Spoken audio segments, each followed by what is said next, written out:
écouter Adrien Clouet par rapport justement à Lucie Castet, qui veulent absolument qu'elle soit première ministre de la France et que M. Macron l'a choisie.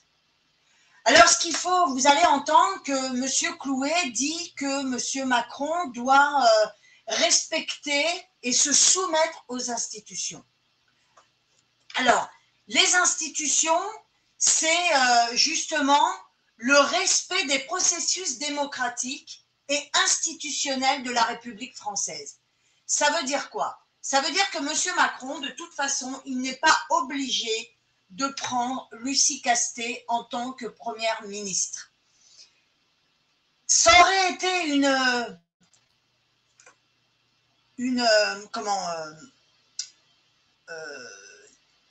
j'ai perdu le fil.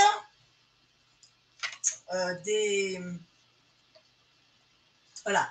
Ça aurait été donc une majorité absolue.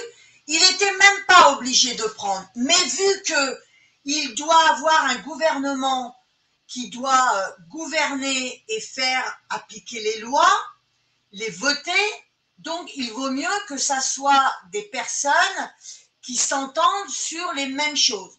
Là, en l'occurrence, nous avons le Front populaire qui est 4 partis différents et en plus avec des idées complètement différentes. Donc là, le Front populaire, du fait qu'ils ont une majorité relative à l'Assemblée nationale, qui sont arrivés les premiers, ils s'imaginent que M. Macron doit absolument prendre Lucie Castet comme première ministre, alors c'est faux. Donc, quand vous entendez que M. Macron doit se soumettre aux institutions, c'est pas vrai, c'est faux. C'est de la tromperie au niveau du peuple, puisque M. Macron n'est pas obligé de prendre Lucie Castet du fait qu'il n'y a pas de majorité absolue au niveau du Front populaire, c'est que des majorités relatives.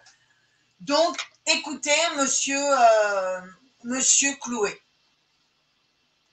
Alors, n'importe qui sur une story, quand on reprend une source primaire, on ne la commande pas forcément en même temps, ce qui peut générer des ambiguïtés, une incompréhension. C'est la raison pour laquelle je vais expliquer comment marche Instagram pour qu'on soit bien sûr de saisir. Adrien Clouet, après les JO, quel Premier ministre ou quelle Première ministre pour la France? J'ai le sentiment que le nom... Première ministre.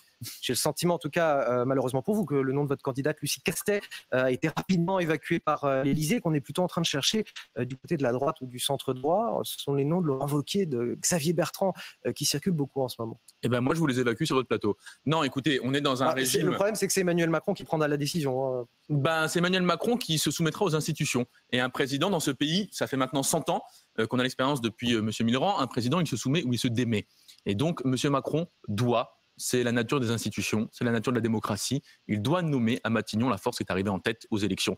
Pas de plan B pour le nouveau Front populaire, pas de plan B. Le plan B, c'est également Mme Castet, c'est aussi le plan C, le plan D, le plan E. Donc, M. Macron, il doit céder. Il a perdu des élections coup sur coup. Donc, ça suffit, ce type d'opération autoritaire. Et vous remarquerez que toute la presse étrangère témoigne de son incompréhension. C'est une première en France qu'un président de la République essaye de faire barrage au vote populaire. Ça, je ne l'accepterai pas, ni aujourd'hui, ni demain. Le ministre démissionnaire du budget, Thomas Cazenave, a-t-il raison de préparer un budget malgré...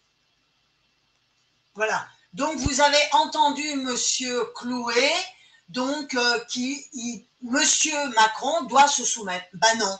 Ils n'ont pas la majorité absolue.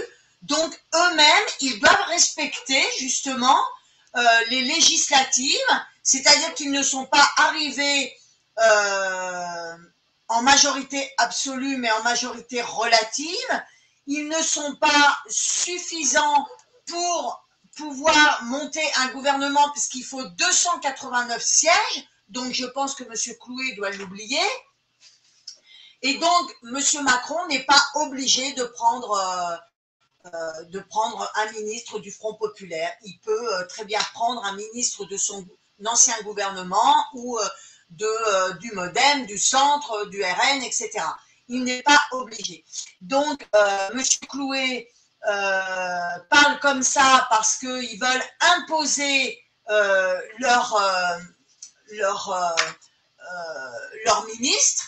Et quand on est un gouvernement qui respecte justement les institutions, on respecte la démocratie, Monsieur Chloé. Donc, il doit lui aussi se soumettre aux règles démocratiques des législatives. Dites-moi ce que vous en pensez en dessous de la vidéo.